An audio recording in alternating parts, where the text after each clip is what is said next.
பாரதத்தை நேசிக்கும் அன்பு தமிழ் நெஞ்சங்களுக்கு என் இனிய வணக்கம். இன்றைக்கி நான் பார்க்க போகிறேன்னா, எண்மண் எண் மக்கள் நடைப்பயணத்தின் போது பாஜக தலைவர் அண்ணாமலை அவர்கள் செல்லும் இடத்தில் இருக்கும் பிரச்சனை குறித்து பேசுவார். அதே போல் ஒரு இடத்தில் பேசும்போது மழை வந்தது, அதற்காக உண்மையை பேசினா மழை வரும் தான், ஆனால் பொய் பேசினா மழை வராது, நான் உண்மையை மட்டும்தான் பேசணும் என அண்ணாமலை கூறிய போது அந்த வீடியோ பற்றி தான் பார்க்க போகிறோம். அதே போல் 1957 கருணாநிதி கொடுத்த வாக்குறுதி நிறைவேற்றாத திமுக அரசு, அப்பா கொடுத்த வாக்குறுதியை நிறைவேற்ற முடியல, மகன் கொடுத்த வாக்குறுதி எப்படி நிறைவேற்றுவார் என்று ஒரு கேள்வி எழுப்பியுள்ளார். அந்த வீடியோ பார்த்தா பார்க்க போகிறோம்.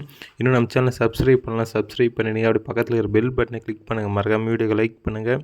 வாங்க வீடியோக்குள்ளே போகலாம். அற்புதமான வரவேற்பளித்து மழை பாருங்க. உண்மை பேசினா மழை வருங்கம்மா.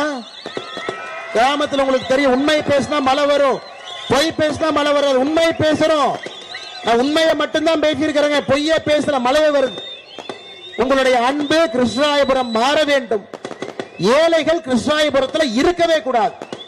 அதற்கு பாரதிய ஜனதா கட்சிக்கு நீங்கள் வாய்ப்பளித்து கிருஷ்ணாயபுரம் தமிழகத்திலே முதன்மை தொகுதியாக மாற்றுவதற்கு நீங்கள் வாய்ப்பளிக்க வேண்டும் என்று அன்போடு கேட்டுக்கொண்டு, இந்த அற்புதமான கூட்டம் நடப்பதற்கு காரணமாக இருந்த இந்த மாவட்டத்தினுடைய தலைவர் அண்ணன் வி. செந்தில்நாதன் அவர்களுக்கு நன்றிகளை தெரிவித்து கூட நிறைவேற்ற அவ்வளவு தூரம் 1957 கலைஞர் கருணாநிதி அவர்கள் இந்த தொகுதியில் நிற்கும் பொழுது, கொடவனார் தண்ணி அங்க கொண்டு வருவேன், இணைப்பை நடத்துவேன், காவேரி கொடவனார் தண்ணியை கொண்டு வருவேன் சொல்லி எலெக்ஷன் நின்றார். 57 கலைஞர் கருணாநிதி அவர்கள் கொடுத்த வாக்குறுதியை என்ன நிறைவேற்றப்படவில்லை. அப்பா கொடுத்த வாக்குறுதியை நிறைவேற்றல, மகன் மு க ஸ்டாலின் கொடுத்த வாக்குறுதி எங்கே நிறைவேறி இருக்கிறார்? 511 வாக்குறுதியில வெறும் 20 கூட நிறைவேற்றாம ஏழை மக்களுக்கு எதிராக திமுகவுடைய ஆட்சி இருக்குதுங்க ஐயா. ஏழை மக்களை வஞ்சித்து ஊழல் செய்து மக்களுடைய வரி பணத்திலே உங்களுக்கு வர வேண்டிய பணத்தை திருடி திமுக அங்கே ஆட்சி நடத்திக்கிட்டு இருக்கிறார். இன்னைக்கு பாருங்க, நம்முடைய வருமான வரித்துறை ஒரு அமைச்சரா ரைடு பண்ணிட்டு இருக்கிறார். நேற்றிலிருந்து ஏவா வேலுடைய வீட்டில் ரைடு, போன வாரம் ஜெகத் ரட்சகன் ஒரு வீட்டில் ரைடு.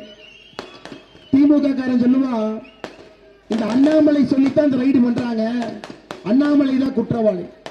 ஐயா, நாம யாரும் சொல்லி ரைடு பண்ணல, சாமானிய மக்கள் உங்களுடைய வேர்வையை சிந்தி நீங்க வேலை பார்க்கிறீங்க.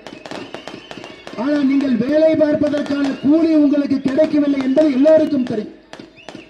ஜெகத் ரட்சகன் அவருடைய வீட்டில் 2 வாரங்களுக்கு முன்பு வருமான வரித்துறை நடத்தப்பட்ட ரைடில் 1250 கோடி ரூபாய் வருமான ஏய்ப்பை கண்டுபிடிச்சிருக்கிறாங்க. 1950 கோடி ரூபாய்.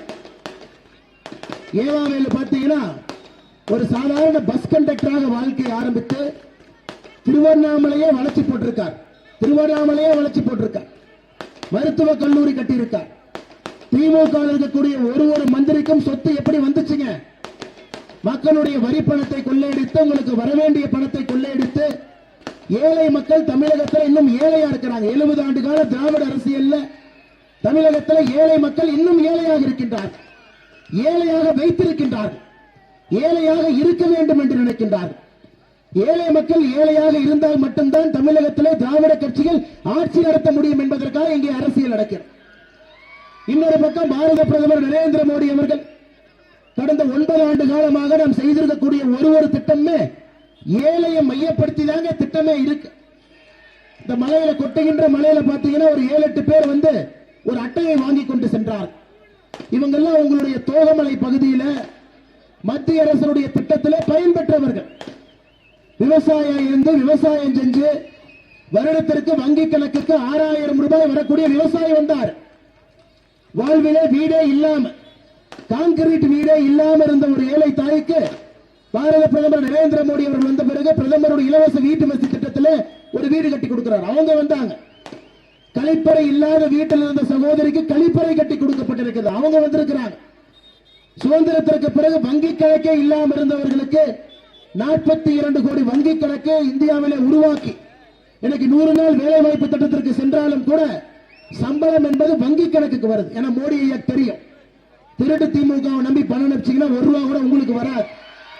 அனைத்துமே வங்கி கணக்கு மூலமாக ஏழை மக்களுக்கு பணம் வருகிறது. அப்படிப்பட்ட ஆட்சியை நம்முடைய பாரத பிரதமர் நரேந்திர மோடி அவர்கள் ஒரு பக்கம் நடத்தி கொண்டிருக்கின்றார். அந்த வீடியோவை மட்டும் இருக்க பாருங்க. அந்த மலையில் அந்த வீடியோ போட முடியுமானே? அண்ணா இந்த வீடியோ போட முடியுமா தலைவா?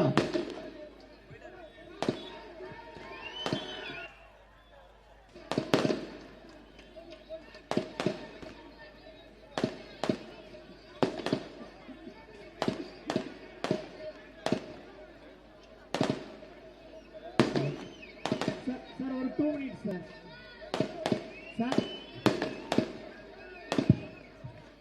அந்த வீடியோ ஒண்ணு இல்லைங்க ஐயா. 7.5 வருஷத்துக்கு முன்னாடி ஒரு மனுஷன் குளித்தலை வந்தார். குளித்தலை தொகுதிக்கு வந்து மக்கள்கிட்ட பேசுறாரு. 7.5 வருஷத்துக்கு முன்னாடி அந்த மனுஷன் சொல்றாரு, தமிழகத்திலே ஊழல்வாதி யார் என்றால் அமைச்சர் செந்தில் பாலாஜி. அவர்தான் தமிழகத்திலே ஊழல்வாதி. அவரும் அவருடைய தம்பி அசோக்கும் ஊழல்வாதிகள் ஜெயிலுக்கு அனுப்பணும். 7.5 வருஷத்துக்கு முன்னாடி குளித்தலைக்கு வந்து சொன்னவர் வேறு யாரும் இல்ல, இன்னைக்கு தமிழகத்தினுடைய முதலமைச்சர் மு.க. ஸ்டாலின். ஆட்சிகள் மாறி, காட்சிகள் மாறி, கட்சிகள் மாறி, அங்கிருந்து செந்தில் பாலாஜி செவரேதி குறித்து திமுக சேர்ந்துட்டார். திமுக சேர்ந்த பிறகு இன்னைக்கு நடவடிக்கை எடுக்கப்பட்ட பொழுது முதலமைச்சர் சொல்றாரு, அரசியல் காழ்ப்புணர்ச்சிக்காக பாரதிய ஜனதா கட்சி செந்தில் பாலாஜி அவர்களை கைது செய்து சிறையில் அடைத்திருக்கிறது. இதே மண்ணில, குளித்தலை மண்ணில செந்தில் பாலாஜியை கைது செய்ய வேண்டும் என்று 7.5 ஆண்டுகளுக்கு முன்பு இங்கே சூளுரைத்தவர் யாருன்னா முதலமைச்சர் மு.க. ஸ்டாலின். ஆனா இன்னைக்கு செந்தில் பாலாஜி திமுகவுக்கு வந்த பிறகு ஏன் எதிர்க்கின்றார் என்றால், திமுகவுக்கு முதலமைச்சருக்கு பணம் கொடுக்கக்கூடிய ஒரு அமைச்சர்னா அது செந்தில் பாலாஜி. அப்படி இருக்கும் பொழுது எப்படி செந்தில் பாலாஜியை விட்டு கொடுப்பார்?